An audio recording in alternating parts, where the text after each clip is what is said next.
Coco, Julia at sa mga anak nyo.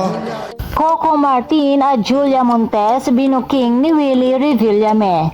Usap-usapan nga ngayon sa social media ang revelasyon ng TV host na si Willie Revillame tungkol kina Coco Martin at Julia Montes na kung saan tila ay nadulas ito nang inanunsyo niya sa kanyang programang Will to Win sa TV5 na nagpasalamat ito kay Coco Martin dahil binati niya ito sa kanyang pagbabalik.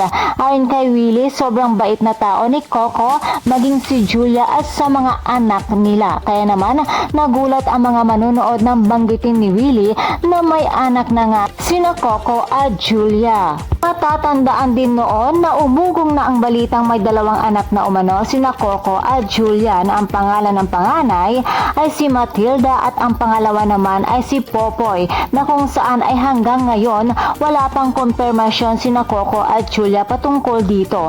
Ayon naman sa kolumnistang si Christopher Min, gusto nila na hanggat maaari ay maging pribado ang kanilang mga anak at ayaw nilang isa publiko ito. Kaya naman sa pag-anonsyong iyon ni Willie Revillame na may anak na nga ang dalawa, tila kinumpirma na ng TV host na totoo nga ang bali-balitang may anak na sina Coco at Julia.